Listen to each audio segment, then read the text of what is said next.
Doctor Baba Saheb Ambedkar open university.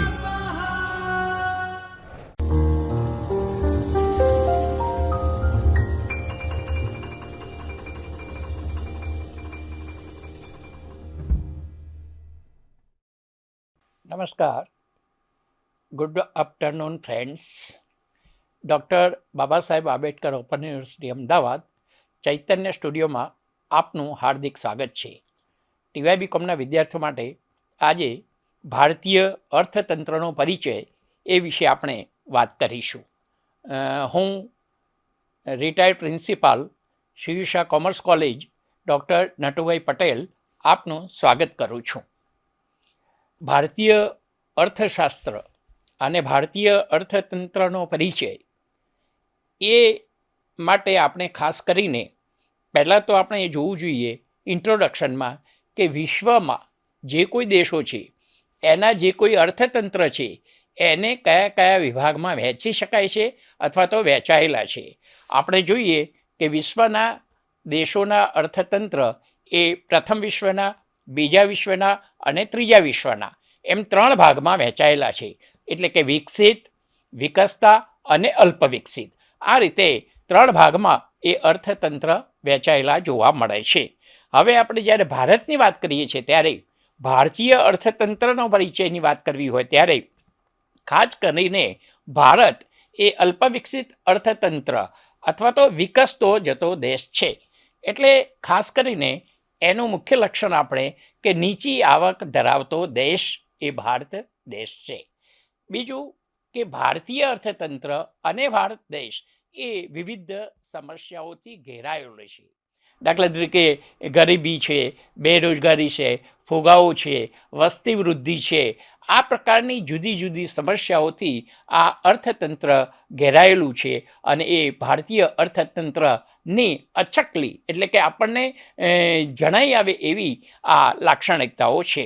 બીજું ખાસ કરીને ભારતીય અર્થતંત્રનું એક મહત્ત્વનો પોઈન્ટ આપણે જોઈએ તો એની જે ભારતની અંદર કુદરતી સાધન સંપત્તિનો ખજાનો છે, પુષ્કળ કુદરતી સાધન સંપત્તિ છે, પણ ટેકનોલોજીના અભાવને કારણે, માનવ મૂડીની યોગ્ય દિશાને કારણે એ કુદરતી સાધન સંપત્તિ એ વપરાયેલી પડી રહેલી છે, એનો ઉપયોગ થયેલો નથી. અને એ પ્રકારની આ સ્થિતિ હોવાને કારણે ભારતીય અર્થતંત્ર એ વિકસતું જતું અર્થતંત્ર કે અલ્પ વિકસિત અર્થતંત્ર તરીકે આપણે ઓળખી શકીએ.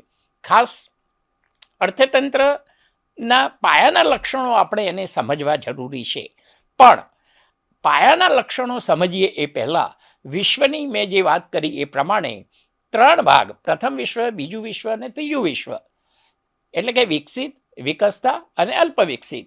તો એમાં એની અર્થવ્યવસ્થાના જે સ્વરૂપો છે એ પણ જુદા જુદા છે. દાખલા તરીકે આપણે વાત કરીએ કે વિશ્વમાં 3 પ્રકારની અર્થવ્યવસ્થા છે. 1 મૂડીવાદી અર્થવ્યવસ્થા, 2 સમાજવાદી અર્થવ્યવસ્થા અને 3 મિશ્ર અર્થવ્યવસ્થા. તમે જુઓ કે મૂડીવાદી અર્થવ્યવસ્થા તો અમેરિકા, સમાજવાદી અર્થવ્યવસ્થા તો રશિયા, ચીન અને મિશ્ર અર્થતંત્ર તો ભારત. પણ મૂડીવાદી અર્થતંત્રમાં મૂડીનું પ્રાધાન્ય હોય છે, સમાજવાદી અર્થતંત્રમાં શ્રમ અને મૂડીનું હોય છે અને મિક્સ અર્થતંત્રમાં પણ શ્રમ અને મૂડીનું સંયોજન હોય છે. ભારતીય અર્થતંત્રના લક્ષણો જોઈએ એ પહેલાં આપણે અત્યાર સુધીનું જે પ્રારંભિક તબક્કામાં, શરૂઆતના તબક્કામાં ભારતીય અર્થતંત્રમાં ખેતીને પ્રાધાન્ય આપવામાં આવતું હતું. એટલે કે ભારતની 70% કરતાં વધારે વસ્તી એ ખેતી આધારિત હતી. એમાંથી રોજગારી મેળવતી, એમાંથી ઉત્પાદન થતું અને એમાંથી આવક પ્રાપ્ત કરતી હતી. આવી 70% વસ્તી ભારતની ખેતી આધારિત હતી. અને એટલે જ એમ કહેવાય છે કે ખેતી એ ભારતીય અર્થતંત્રનું કરોડરજ્જુ છે. પણ ત્યારબાદ કેટલાક પરિવર્તનો આવતા ઉદ્યોગોને પ્રાધાન્ય આપવામાં આવ્યું, સેવાઓને પ્રાધાન્ય આપવામાં આવ્યું અને ધીમે ધીમે ભારતીય અર્થતંત્ર એ વિકાસતા જતા અર્થતંત્ર તરફ ગતિ કરવાની શરૂઆત થઈ. આપણે આ અર્થતંત્રની વિકાસની જે હરણફાળ છે અથવા તો અર્થતંત્રની અલ્પવિકસિતપણાની જે ચિત્ર છે એ જોઈએ એ પહેલાં 7 દાયકાઓનો અભ્યાસ અર્થતંત્રનો કરવો જરૂરી છે. 7 દાયકાઓ એટલે કે ભારતીય અર્થતંત્ર એ છેલ્લા 7 દાયકાઓમાં કઈ કઈ પરિસ્થિતિમાંથી પસાર થયું છે અને એની પ્રજાતંત્ર ઉપર કે એની આર્થિક વિકાસની દ્રષ્ટિએ સારી અને નબળી અસરો કઈ કઈ છે એ જોવી ખૂબ જરૂરી છે. ત્યારબાદ આપણે એના લક્ષણોની વિગતે વાત કરી શકીએ. ખાસ કરીને આમ એવું કહેવાય છે કે કોઈ અતિ છેવાડાના માનવીને અથવા તો પછાત વિસ્તારમાં જઈને આપણે કોઈને પૂછીએ કે ભાઈ આઝાદી પછીના આ જે 7 દાયકાઓ છે એ કેવા રહ્યા, તો એ એવું કહેશે કે આ 50 વર્ષ કે 70 વર્ષ જે આઝાદીના છે એમાં કંઈક એનું સરવૈયું કાઢવા જેવું નથી, નફા કરતાં નુકસાન વધારે, કંઈ સરવૈયું કાઢવા જેવું નથી, એવા એના ઉદ્ગારો હશે. એટલા માટે કે કેટલીક સારી અસરો પણ છે અને કેટલીક ખરાબ અસરો છે, પણ આ ટોટલી જે ચિત્ર છે 70 વર્ષનું કે 7 દાયકાઓનું, એ ચિત્રમાં ખરેખર ભારતના જે પછાત વિસ્તાર છે, ભારતના અતિ પછાત વિસ્તારો છે, ગ્રામ્ય વિસ્તારો છે, એની અવગણના થયેલી જોવા મળે છે. એટલા માટે કે તમે જુઓ કે ગામડાઓમાં માળખાગત સુવિધાઓનો અભાવ છે, બરાબર. તો આ બધી વાત કરીએ પહેલાં પહેલી 2 ભાગમાં 70ના દાયકાનું ચિત્ર હું રજૂ કરું છું. એક સારી બાબતો કઈ છે, સારી બાબતો કઈ છે, અને બીજું એને ખરાબ બાબતો કઈ છે. એક સિક્કાની 2 બાજુઓ હોય છે, એવી રીતે આપણે સારી અને ખરાબ બંને બાબતોની ચર્ચા કરીએ. પણ એટલા માટે બંને બાબતોની કે સારી બાબતો છે એને વધુ સારી બનાવી શકાય અને ખરાબ બાબતો છે એને આપણે થોડી દૂર કરી અને એ સારી વસ્તુમાં આપણે પરિવર્તિત કરી શકીએ. તો પહેલી આપની સમક્ષ હું સારી બાબતોની વાત કરું છું. તો ભારતીય અર્થતંત્રમાં 70 દાયકામાં સૌથી ઝડપથી વિકસિત થઈ રહેલ અર્થતંત્રનું ચિત્ર જોવા મળ્યું છે. આર્થિક વૃદ્ધિ દર એ 8%થી 9%નો, એટલે કે વિશ્વની અંદર સૌથી વધુ આર્થિક વૃદ્ધિ દર જણાયો છે. બીજું, વિશ્વમાં 6ઠ્ઠા નંબરની જે કહીએ આપણે, વિશ્વમાં 6ઠ્ઠા નંબરની સૌથી મોટી ઇકોનોમી એ ભારતીય અર્થતંત્ર કે ઇન્ડિયન ઇકોનોમી છે, એવું 70ના દાયકા દરમિયાન જણાય છે. અને ટૂંકમાં 3જા નંબરનું મોટું સ્થાન મેળવવા માટે ભારતીય અર્થતંત્ર ગતિ કરી રહ્યું છે.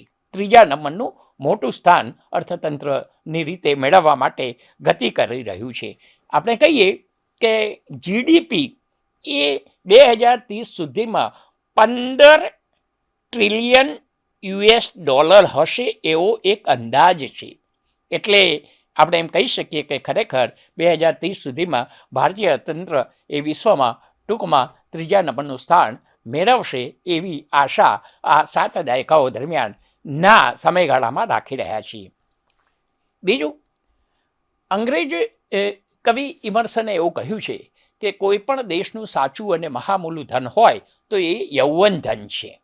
હવે યૌવન ધન ભારતની અંદર તમે જુઓ કે યૌવન ધનની સંખ્યા વધારે છે. આજે આપણે 18થી લઈને 55 વર્ષની ઉંમરના લોકોનું કહીએ તો 60% ઉપર એ વસ્તી આપણને જોવા મળે છે. એટલે કે યુવા વર્ગ જે છે, યુવા વર્ગ એ ભારતની અંદર સૌથી વધુ છે. પણ કમનસીબી આપણી એ છે કે એ યુવા વર્ગને યોગ્ય ચોક્કસ દિશા દર્શન કે દિશા માર્ગદર્શન મળતું નથી. એ એક આપણી પાયાની ખામી ગણી શકાય. પણ જો સ્કિલ ડેવલપમેન્ટ, સ્ટાર્ટઅપ્સ કે પછી યોગ્ય દિશા અને રોજગારલક્ષી શિક્ષણ જો પૂરું પાડવામાં આવે તો આ યુવા વર્ગ જે ધન મોટું છે એના દ્વારા ભારતીય અર્થતંત્ર ચોક્કસ શિખર હાંસલ કરી શકે એવી શક્યતા દેખાય છે. એ પછીની બાબત છે કે વૈશ્વિકરણને કારણે લિબરલાઇઝેશન એને કારણે રોજગારીની તકોમાં વધારો થયો છે. 70 દાયકાના દરમિયાનની વાત કરી છે. 1991 પછીની નવી આર્થિક ઉદારીકરણ નીતિ, પ્રાઇવેટાઇઝેશન, ગ્લોબલાઇઝેશન એ બધાને કારણે રોજગારીની તકોમાં વધારો થયેલો જોવા મળે છે. અને જ્યાં જ્યાં પ્રાઇવેટાઇઝેશન થયું ત્યાં કોમ્પિટિશન વધી, હરીફાઈ વધી, અને હરીફાઈ વધવાને કારણે એમાં તંદુરસ્ત હરીફાઈ, હેલ્ધી કોમ્પિટિશનને હોવાને કારણે ઉદ્યોગોની કાર્યક્ષમતામાં વધારો થયેલો આપણને જોવા મળે છે. બીજું, નવી ઉત્પાદન પદ્ધતિઓ શોધાઈ, પછી ઉત્પાદન પદ્ધતિમાં નવા સંશોધનો થયા, અને એને ખૂબ વેગ આ પ્રાઇવેટાઇઝેશનને કારણે, વૈશ્વિકરણને કારણે, ઉદારીકરણને કારણે મળેલો દેખાય છે. એ પછી વાત કરીએ તો વસ્તી એ મુખ્ય ફેક્ટર છે. કોઈ પણ અર્થતંત્રમાં ઇફેક્ટિવ ફેક્ટર હોય તો પોપ્યુલેશન છે, અને એ પોપ્યુલેશનમાં આમાં 2-3 વસ્તુઓ બની. એક તો જન્મદર ખૂબ ઊંચો હતો, એ ઘટ્યો. એટલા માટે ઘટ્યો જન્મદર કે લોકો અવેર થયા, લોકો સભાન થયા, અને નાનું કુટુંબ સુખી કુટુંબ, એક જ બાર જય ગોપાળ, 2 બાળકો બસ, આ બધી જે અવેરનેસ આવી એને કારણે જન્મદરમાં થોડો ઘટાડો થયો. સામે મૃત્યુદરમાં પણ ઘટાડો થયો. તમે જુઓ, મૃત્યુદરમાં એવી રીતે ઘટાડો થયો કે લોકોને સાચી જે સારી તબીબી સારવાર ઉપલબ્ધ થવા માંડી. આરોગ્ય ક્ષેત્રે લોકો સભાન થયા. બરાબર. પહેલું આપણું સરેરાશ આયુષ વર્ષ ભારતમાં 50 થી 55 હતું. અત્યારે તમે જુઓ 75 થી 80 વર્ષનું સરેરાશ આયુષ છે. એટલે મૃત્યુદરમાં પણ ઘટાડો થયેલો આ 7 દાયકાઓમાં જોવા મળે છે. શિક્ષણ આ બહુ પાયાની વસ્તુ છે. શિક્ષણ એજ્યુકેશન એ આર્થિક વિકાસ માટે, સામાજિક વિકાસ માટે, સાંસ્કૃતિક વિકાસ માટે આ ખૂબ મહત્વનું પાસું છે. અને એમાં પ્રાથમિક શિક્ષણ ફરજિયાત કરવામાં આવ્યું. રાઇટ ટુ એજ્યુકેશન એક્ટને કારણે બધા જ લોકો શિક્ષણ મેળવતા થયા, અને સાક્ષરતાનો દર એ ભારતમાં આ દાયકાઓ દરમિયાન વધેલો જોવા મળે છે. એટલે સાક્ષરતાનો દર વધ્યો. બીજી બાબત એ ખાસ મહત્વની છે શિક્ષણમાં કે બહેનોને શિક્ષણમાંથી મુક્તિ આપી. બહેનોને શિક્ષણ ફીમાંથી મુક્તિ આપી, એટલે ટ્યુશન ફી માફ કરી. એસટી બસ પાસ ફ્રી, એટલે ભણવા જતી જે બહેનો હોય, કન્યાઓ હોય, એને આવાગમન ખર્ચ એ એસટી કોર્પોરેશને ફ્રી કરી દીધું. સ્કોલરશીપ આ બધી વસ્તુઓ આપવામાં આવે છે. પ્રોત્સાહક યોજનાઓ છોકરીઓ માટે આપવામાં આવે છે. દાખલા તરીકે 8 થી 9, 10, 11ની જે છોકરીઓ છે એને સરસ્વતી સાધના યોજના હેઠળ સાયકલો પ્રોવાઈડ કરવામાં આવી. આ રીતે તો ઘણી બધી સરકારે સહાયો શરૂ કરી છે. એટલે ટ્યુશન ફી માફ, એસટી બસ આવાગમન ફ્રી, સ્કોલરશીપની યોજનાઓ, પ્રોત્સાહક યોજનાઓ, અને સરકારનું, કેન્દ્ર સરકાર હોય કે રાજ્ય સરકાર હોય, એનું એક જ સૂત્ર કે બેટી બચાવો બેટી પઢાઓ. એને કારણે ખરેખર ટોટલી જે આપણે સાક્ષરતા દરની વાત કરીએ તો એ સાક્ષરતા દરમાં પણ વધારો થયેલો જોવા મળે છે. વિદેશી મૂડીરોકાણમાં વધારો, ફોરેન ઇન્વેસ્ટમેન્ટ.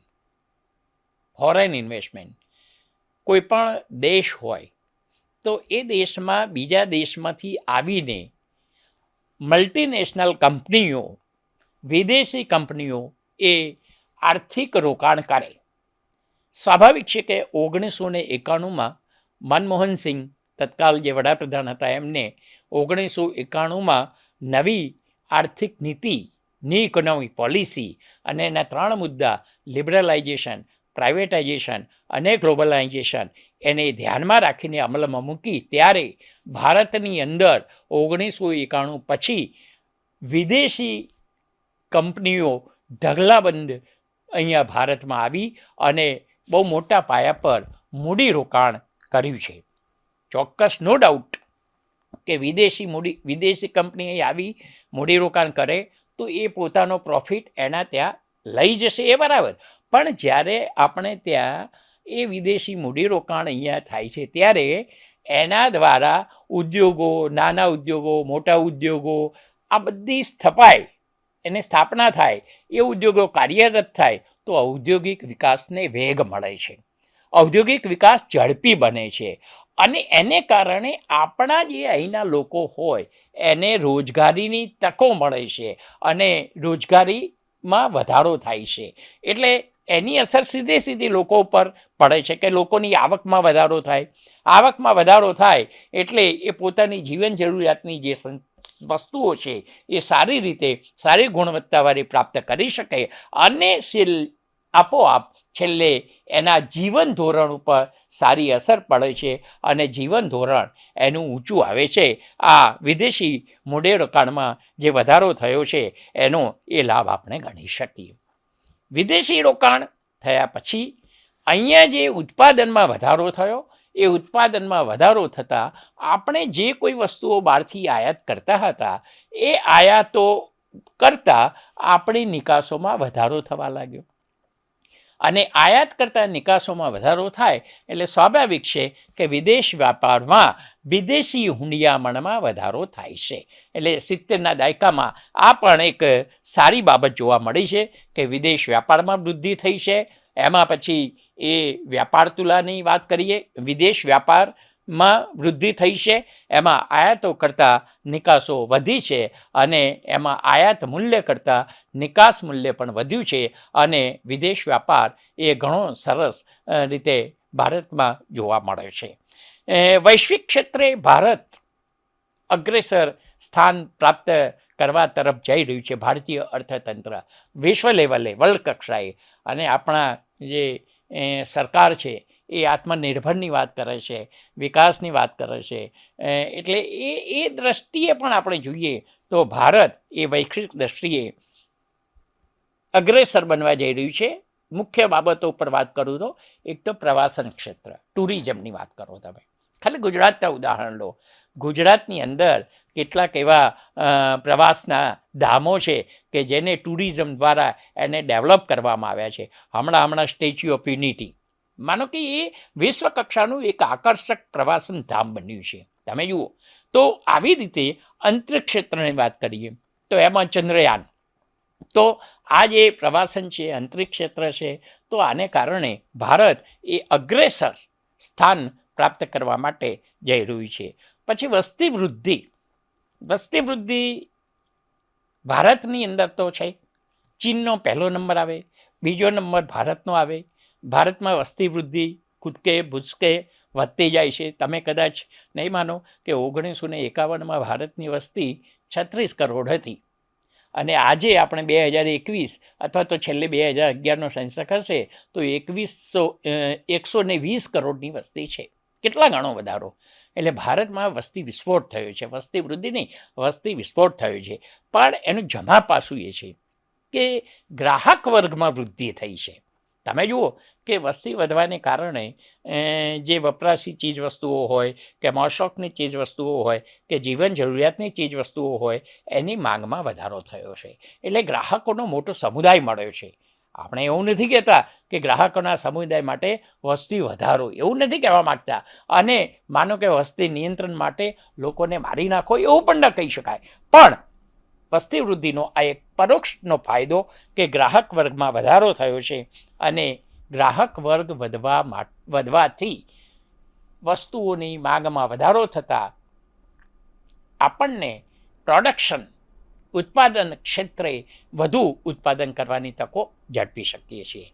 તો આમ આર્થિક સંબંધો પણ મજબૂત કરેલા છે વિવિધ દેશો સાથે. આજે અમેરિકા હોય, ઇંગ્લેન્ડ હોય, જાપાન હોય, ફ્રાન્સ હોય, તો જુદા જુદા દેશો સાથે ભારતે આર્થિક જે સંબંધો છે રોજગારના, વેપારના, એના માટે એને ખૂબ મજબૂત સંબંધો બનાવેલા છે. એવું આપણે અહીંયા આ 7 દાયકાઓ દરમિયાન સારી જે અસરો છે એને આપણે આ રીતે જોઈ શકીએ છીએ અથવા તો આ રીતે મૂકી શકીએ છીએ. આ એક ભારતીય અર્થતંત્રનું 7 દાયકાઓનું આ જમા પાસું છે. હવે આપણે એના ઉધાર પાસા પર પણ નજર નાખવી જોઈએ. એટલે કે એની નબળી અસરો કઈ છે એના પર પણ આપણે જવું જોઈએ. તો હવે આપણે નબળી અસરોની વાત કરીએ મેં અગાઉ કહ્યું એ પ્રમાણે કે એક સિક્કાની બે બાજુ હોય, એક સારી અને બીજી ખરાબ. તો અહીંયા પણ ભારતીય અર્થતંત્ર માટે 7 દાયકાઓમાં સારા નરસા અનુભવો છે, જે સારા અનુભવોની આપણે વાત કરી, પણ સાથે સાથે નરસા એટલે કે ખરાબ અસરોની વાત પણ કરીએ. લોકો ખૂબ સુખી સંપન્ન થયા અને સાથે સાથે બીજો એક વર્ગ એવો પણ છે કે ગરીબ છે અને અતિ ગરીબ છે, કે જે ઠેરના ઠેર છે. આપણે કહીએ કે ભારતમાં ગરીબી નિવારણના ઉપાયો કે ગરીબી નિવારણની નીતિ આ બધું દાખલ થયું અને ગરીબી દૂર થઈ ગઈ, પણ એવું નથી. ગરીબો છે, અતિ ગરીબ પણ છે. એટલે બે વર્ગ તો છે જ ભારતમાં પણ. એટલે એ જે ગરીબ વર્ગ છે એને કારણે દેશની અંદર જે કંઈ સમસ્યાઓ છે એમાં આ ગરીબી, તમે 3Pની સમસ્યા કદાચ જો આપણને ખ્યાલ હોય તો, એક પોવર્ટી, બીજું પોપ્યુલેશન, ત્રીજું પેટ્રોલિયમ અને ચોથું હવે જો એડ કરીએ તો પોલ્યુશન. 4Pની વાત કરીએ, 4Pની સમસ્યાઓ. અને આ 4Pની સમસ્યાઓ એ ભારતીય અર્થતંત્ર માટે ખરેખર ખરાબ અસરો ઉદ્ભવે છે એવું આપણે કહી શકીએ. એમાં પોવર્ટીની વાત કરીએ તો તમે જુઓ કે વસ્તી વૃદ્ધિ, ગરીબી અને બેકારી આ ત્રણેય એકબીજાના કારણ અને પરિણામ છે. કેમ એવું કહી શકાય? એવું કેમ કહી શકાય? ખરાબ અસર આપણે વસ્તી વૃદ્ધિ જોઈએ પછી કહીએ કે એવું એટલા માટે કહી શકાય કે વસ્તી વધવાને કારણે ગરીબી, અને ગરીબીને કારણે વસ્તી, અને વસ્તીને કારણે બેરોજગારીને કારણે વસ્તી. આ કારણ અને પરિણામ છે. એની થોડીક વાત કરીએ તો આ રીતે થઈ શકે. વસ્તી વૃદ્ધિને કારણે તમે જુઓ કે જરૂરિયાત મુજબ લોકોને નોકરી ન મળે, લોકોને ધંધા રોજગાર ન મળે, લોકોને આવક પ્રાપ્ત ન થાય, એટલે એ ગરીબીની સમસ્યા ઉદ્ભવે છે. હવે ગરીબ હોય એટલે એને પોતાના જે બાળકો છે એ કંઈ ધંધો રોજગાર કરે, જેટલા વધુ બાળકો હોય એટલી વધારે આવક થાય, આવી અપેક્ષા ગરીબ રાખે છે. ગરીબની પાસે ન રેડિયો, ન ટીવી કે ન મોજ કે આનંદ મનોરંજન માટેના સાધનો ન હોય. તો આ બધા કંઈક કારણો છે એ વસ્તી વૃદ્ધિ ઉદ્ભવવા માટે જવાબદાર છે. એટલા માટે કે વધુ સંતાન વધુ આવક, જેટલા વધારે બાળકો હશે એટલે વધારે આવક થશે એમ માની અને 1, 2, 3 એ રીતે સંતાનોની સંખ્યા વધતી જાય છે. મેં મનોરંજનના સાધનની વાત કરી, એ પણ એટલી જ પ્રોપર છે, યોગ્ય છે હું માનું છું ત્યાં સુધી, કે એમની પાસે મનોરંજનના સાધનો ન હોય એને કારણે એ પોતાની પત્નીને મનોરંજનનું સાધન માણે છે અને એને એ કુદરતી જે ભેટ મળે છે બાળક સ્વરૂપે મળતી હોય છે. આ પણ વસ્તી વૃદ્ધિમાં એક ઉમેરો કરતું હોય છે. બીજું કહું તમને કે વસ્તી વૃદ્ધિ, ગરીબી અને ગરીબી પછી આ જે કંઈ વસ્તી વૃદ્ધિ થઈ એ પછી બેરોજગારી, તકો ન મળે એટલે બેરોજગાર બને, ધંધા રોજગાર ન મળે એટલે બેરોજગાર બને, બેકારીની સંખ્યા વધે, અને આપણે એવું કહીએ છીએ, કહેવત છે કે નવળા માણસનું મન શેતાનનું કારખાનું. તો આ બેકારીને કારણે એ પાછા વસ્તી વૃદ્ધિમાં પરિણમે છે. તો આ ત્રણે એકબીજાના કારણ અને પરિણામ છે, અને ભારતીય અર્થતંત્રમાં આ જોવા ચિત્ર મળે છે. છેલ્લા 7 દાયકાઓમાં ભારતમાં આ વસ્તી વૃદ્ધિ થઈ છે એ એક આપણી ખરાબ અસર ગણી શકાય. 1951થી ગણો અને 2021 સુધી આ વસ્તીની વાત કરો તો 36થી 120 કરોડ એ એક ખરાબ અસર છે. બીજી બાબત, રૂપિયાનું અવમૂલ્યન. આમ તો ખરેખર રૂપિયાનું અવમૂલ્યન બીજા દેશના ચલણની સાથે આપણે અવમૂલ્યન કરીએ એ બરાબર છે કે ભાઈ $1 બરાબર 76 રૂપિયા છે. પહેલાં બહુ ઓછા હતા, 50 હતા, એટલે મૂલ્ય હતું, અને અત્યારે 76 થયા એટલે એનું અવમૂલ્યન થયું છે, નો ડાઉટ. પણ એ સિવાય આપણે આપણા દેશની અંદર જ આપણા ચલણનું મૂલ્યની વાત કરીએ તો ખરેખર રૂપિયો એ ગાડાના પૈડા જેવડો હતો. અત્યારે હાલ મિની રૂપિયો છે. રૂપિયાની અત્યારે ખરીદ શક્તિ માત્ર 10 પૈસા કે 5 પૈસા છે. તમે જુઓ કે પહેલાંના જમાનામાં આપણે ખિસ્સામાં રૂપિયા લઈને જતા અને ગાડું ભરીને વસ્તુઓ લઈ આવતા. અત્યારે ગાડું ભરીને રૂપિયા લઈ જવા પડે અને ખિસ્સામાં વસ્તુઓ લઈ આવવી પડે એવી સ્થિતિ છે. ટુ મચ મની ચેસિંગ એ ફ્યુ ગુડ્સ. તમે જુઓ ભાવ વધારો, અને એને કારણે આપણા દેશમાં આપણું જે ચલણ છે એનું મૂલ્ય ઘટ્યું છે. પણ અવમૂલ્યનની વાત છે. 7 દાયકાઓમાં ભારતમાં જે રૂપિયો છે એ રૂપિયાનું વિદેશના જે ચલણો છે, માને કે ડોલર હોય કે એન હોય કે ફ્રેન્ક હોય, તો આ બધા જે છે એની સાપેક્ષમાં ખરેખર ભારતના રૂપિયાનું અવમૂલ્યન થયેલું જોવા મળે છે. ટેકનોલોજીના